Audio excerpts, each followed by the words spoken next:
Chapter 1. The Gunslinger's Ambition. The Deadwood Saloon was a whirlwind of noise, raucous laughter, clinking glasses, and a piano that sounded like a fighting cat. The air hung thick, a mix of sweat, cheap whiskey, and a whole lot of bad intentions. I, Jack Ironhand Callahan, took a deep breath and let the familiar chaos wash over me.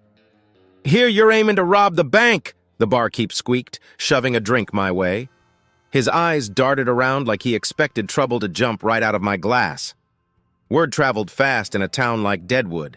Every lowlife and gunslinger in the place was sizing me up.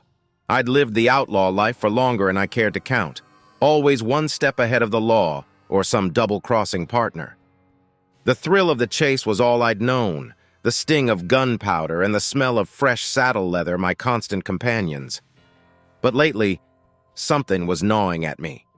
A weariness that settled in my bones, a restlessness that no amount of whiskey could drown. That gleam of gold behind the bank's thick walls whispered promises, a fresh start, maybe a life where my back wasn't constantly pressed against a wall.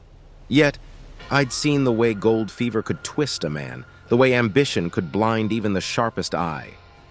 My fingers traced the scar on my jawline, a souvenir from a job gone south. My gaze caught on Mikey Slick Johnson, slouched in the corner with a deck of cards and a shifty grin. The con man of my crew, the one with a smile as smooth as his draw.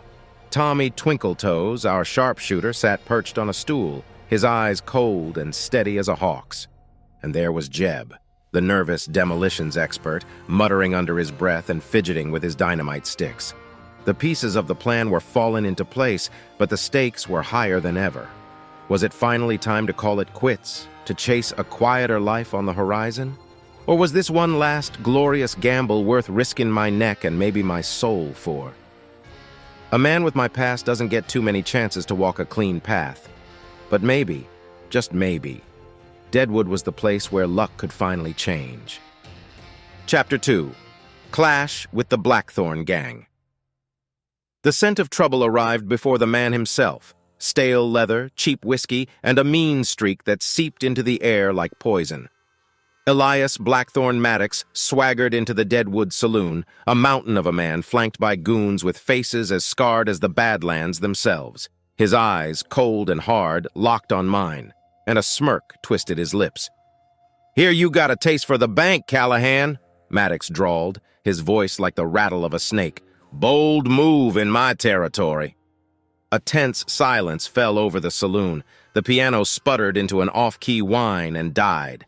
Every eye in the room was on us, the air crackling with the promise of violence. Maddox and I, we both knew this town wasn't big enough for two crews with our appetites, two hungry wolves circling the same kill. One of us wouldn't be walking out of that saloon under our own power. "A man's got a dream, Elias," I replied, my voice low and steady. "Though round here, those dreams tend to turn into nightmares real quick." His hand drifted towards the gun at his hip, and a wave of murmurs rippled through the crowd. My crew tensed. Tommy's fingers twitched towards his rifle. Jeb's eyes glazed over with that desperate look he got right before things got messy, and Mikey vanished entirely, the slippery devil already melted into the shadows. Then, like a thunderclap, the saloon erupted. Shattered glass, screams, and the roar of gunfire filled the air. My crew and the Blackthorns traded shots in a whirlwind of chaos. I ducked behind the bar, chipped wood raining down on me, as a bullet whizzed past my ear. And through it all I caught a glimpse of the marshal, stone-faced Miller, watching from the street, his hand barely an inch from his six-shooter. Trouble just kept on coming out here, thicker than a swarm of locusts. Chapter 3. Under a blood-red sky. The smoke lingered in the air, acrid and heavy, long after the last Blackthorn goon had fallen. My ears still rang with the echoes of gunfire, and the metallic tang of blood hung thick in the air. The saloon was a wreck-shattered furniture, overturned tables, and a gaping hole in the swinging doors where someone, maybe me, had exited in a hurry. Outside, Deadwood Gulch seemed to hold its breath. The townsfolk, usually a nosy bunch, kept themselves boarded up tight, their windows dark and silent. Even the ever-present wind seemed to have died down, leaving the world in an unnatural hush. This was the kind of quiet that came before the storm, and I didn't like it one bit. But time wasn't on my side. We had to hit the bank and get out of town before the law, or worse, Maddox's remaining crew, came looking for payback. The thought made the adrenaline in my veins throb in a familiar rhythm. Yet, even as my trigger finger twitched, a shadow of doubt crept in. The thrill of the fight was fading, replaced by a dull ache that went bone deep. Had I gotten too old for this game? Was it finally time to hang up my spurs and find a patch of ground that didn't shift under my feet quite so violently? With a grim nod to my crew, we set off into the night, the blood-red sky casting an ominous glow over the deserted streets. Chapter 4. Betrayal on the Blood Road. The wind howled like a banshee across the Badlands, whipping dust devils into a frenzy around us. Dawn was a bruised purple on the horizon, bleeding slowly into a sickly orange. We pounded south on our horses, the rhythmic thud of hooves a steady drumbeat against the desolate landscape. In my saddlebag rested a hefty weight, the gold from the bank, the key to a new life. But the elation I craved was absent, replaced by a gnawing unease. "Something's wrong," I muttered, pulling alongside Tommy, who rode point. His sharp eyes scanned the horizon, the wind whipping his words away before I could catch them. We pressed on, tension tightening around us like a noose. The silence was broken only by the rasping of the wind and the creak of leather. Then, as the sun finally crested the horizon, bathing the Badlands in a harsh golden light, I saw them. Black specks in the distance, growing larger with sickening speed. "Blackthorns!" Tommy shouted, his voice hoarse. "And someone else!" The someone else turned out to be Mikey, our supposed confidant, our smooth-talking con man. But there was no charming grin on his face now, just a cold, calculating smirk. He reined in his horse beside a group of heavily armed riders, the glint of gold at their necks leaving no room for doubt. Mikey had double-crossed us, sold us out for a cut of the loot. A surge of fury ripped through me, hot and bitter. Betrayal was an old wound, but this one twisted the knife deeper than ever before. There was no time for anger, though. We were outnumbered, outgunned, and with every passing second, the Blackthorns gained ground. "Split up!" I roared, throwing the reins forward. "Meet at Granny's Creek, sundown!" We scattered like startled quail, the Blackthorns splitting up in pursuit. I pushed my horse, muscles burning, lungs screaming, the taste of dust and despair thick in my mouth. This chase, this desperate scramble for survival was all too familiar. Would this be the day my luck finally ran out? The day I succumbed to the blood-soaked ground of the Badlands, another nameless outlaw lost to the endless chase? Chapter 5. Showdown at Red Rock Canyon. My lungs burned like a blacksmith's forge, and every muscle in my body screamed in protest. I glanced back. No sign of the Blackthorns, but the memory of their cruel laughter echoed in my ears. Had I lost them? Or was this merely the calm before another storm? The sun had climbed its zenith, turning the Badlands into a furnace. The air shimmered, distorting the landscape into a mirage of shimmering heat waves. My horse, once a powerful stallion, was reduced to a weary nag, its head hanging low. We were both at our limits, pushing on sheer grit alone.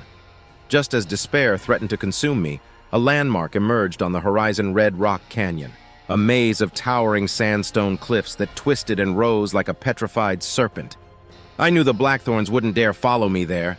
It was a death trap for the reckless. But with betrayal hanging heavy on my mind, I had no other choice.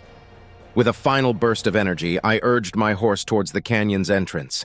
The air grew cooler, the sun blotted out by the towering red walls.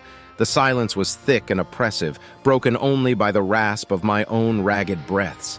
Every turn of the canyon filled me with a mix of dread and grim determination.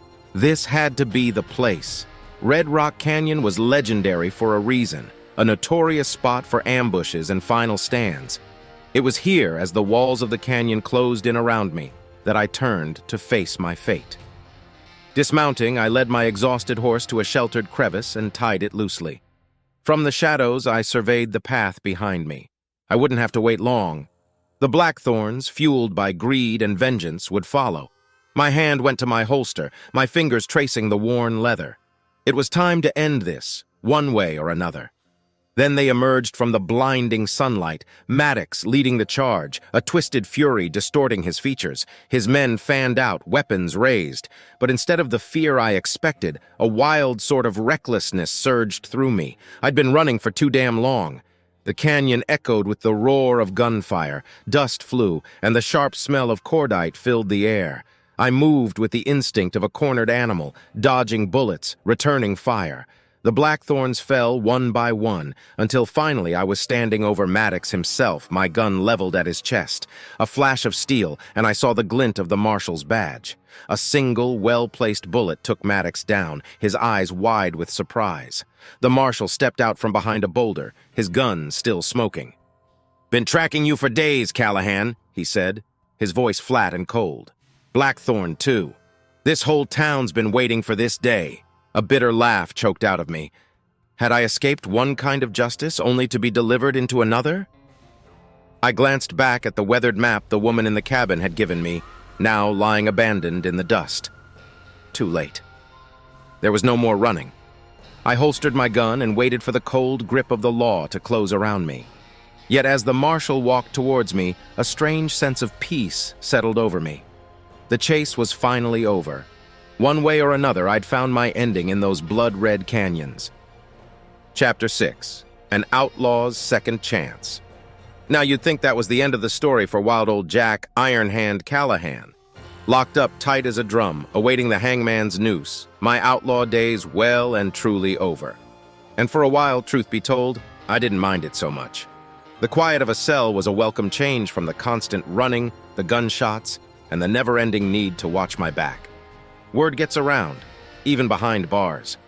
I heard whispers about my crew on the outside. Tommy still sharp as a tack, Jeb sweating bullets and muttering about redemption, and Mikey, well, I was going to have some words with that slippery devil when I got the chance. Turns out maybe betrayal cuts both ways. Then one day, a message came, a scrap of paper, a crookedly drawn map, and a plan scribbled on the back.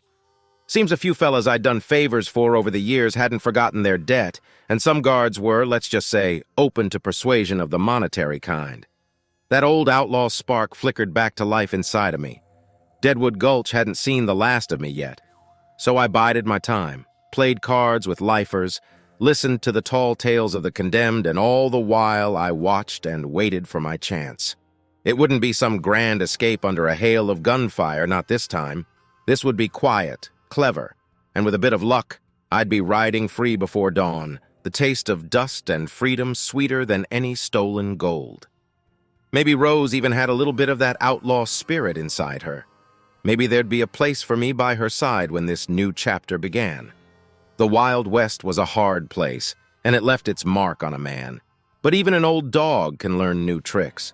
Maybe, just maybe, this wasn't the end of the line for Jack Ironhand Callahan, but the start of a whole new kind of adventure. Hey there, thanks so much for watching. I hope you found this video interesting and enjoyable. If you did, please give it a thumbs up. It really helps out a lot. Don't forget to subscribe for more content like this, and hit that bell icon so you won't miss any of our future videos. If you have any thoughts or questions, feel free to drop a comment below. I love hearing from you all. And if you're looking for more content to enjoy, check out our other videos. You might find something else you love. Thanks again for watching, and I'll see you in the next video.